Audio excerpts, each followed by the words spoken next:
তৃতীয় এদিনীয়া মেচখনত ভাৰতীয় দলে ইংলেণ্ডক 142 ৰানৰ ডাঙৰ ব্যৱধানত পৰাস্ত কৰিলে। প্ৰথমতে ইংলেণ্ডৰ অধিনায়ক জৰ্জ বাটলাৰে টছত জিকি পেলাই ভাৰতীয় দলক বেটিঙৰ কাৰণে আমন্ত্ৰিত কৰিছিল আৰু ভাৰতীয় দলে বেটিঙলৈ আহি ৰোহিত শৰ্মাই 1 ৰানৰ স্কৰতেই আউট হৈছিল যদিও পিছত বিৰাট কোহলি আৰু শুভমান গিলে যি অনবদ্য বেটিঙৰ অৱদান আগবঢ়াইছিল সেয়া একেবাৰে টপ লেভেল ক্ৰিকেট আছিলে।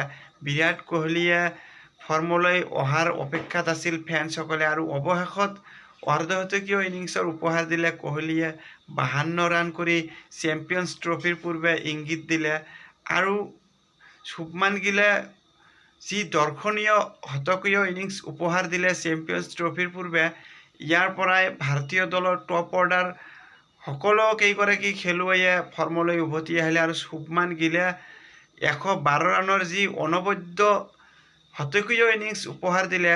এই ইনিংছৰ মূলতেই ভাৰতীয় দলে আৰম্ভণিতেই যি ধৰণে প্লেটফৰ্ম ছেট কৰিব পাৰিছিল আৰু ইয়াৰ পিছত বাকী বেটাৰসকলে ভালদৰে আহি ফিনিচিং কৰিব পাৰিছিলে।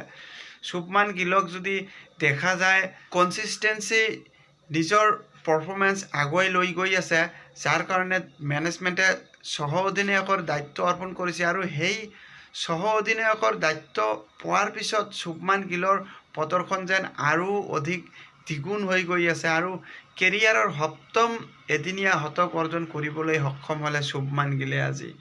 আৰু গিলে প্ৰথমতে বিৰাট কোহলিৰ লগত 116 ৰানৰ এটা পাৰ্টনাৰশ্বিপ গঢ়ি উঠাইছিল আৰু কোহলি আউট হোৱাৰ পিছত শ্ৰেয়স আয়াৰৰ লগতো 104 ৰানৰ এটা শতকীয় পাৰ্টনাৰশ্বিপ কৰি ভাৰতীয় দলৰ যি স্কৰ গঢ়াত যি এটা গতি আনি দিছিল, ইয়াৰ পৰাই ভাৰতীয় দলে মেচখনত 356 ৰানৰ বিশাল পাহাৰ সদৃশ ৰান স্কৰ কৰি তুলিবলৈ সক্ষম হৈছিল। মেচখনত কেৱল মাত্ৰ গিল কোহলিয়ে ৰান কৰা নাছিল, শ্ৰেয়স আয়াৰেও পিছলৈ আহি যি গতিত ৰান কৰিছিল সেয়াও একেবাৰে নেক্সট লেভেল ক্ৰিকেট আছিলে।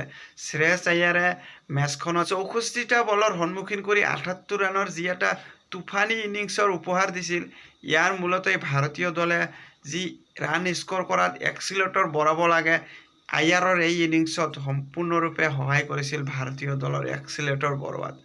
আৰু আয়াৰে দুৰ্ভাগ্যবশতঃ শতকৰ পৰা বঞ্চিত হৈছিল যদিও 5 নম্বৰ স্থানত আহি লোকেশ ৰাহুলেও ভাল প্ৰদৰ্শন দেখুৱাইছিল।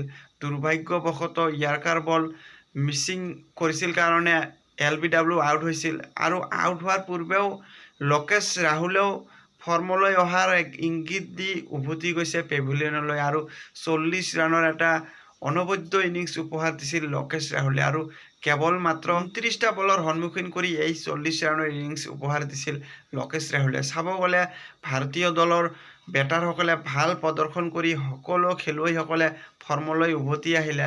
হাৰ্দিক পাণ্ডিয়া 17 ৰানতে আউট হৈছে যদিও আউট হোৱাৰ পূৰ্বে বেক টু বেক দুটাকৈ ছিক্স কোবাই হাৰ্দিক পাণ্ডিয়াই নিজৰ ইণ্টেণ্ট দেখুৱাই দিছিলে আৰু হাৰ্দিক পাণ্ডিয়া যে লয়লৈ আছে এই 2 ছিক্সৰ পৰাই অনুমান কৰিব পৰা গৈছে।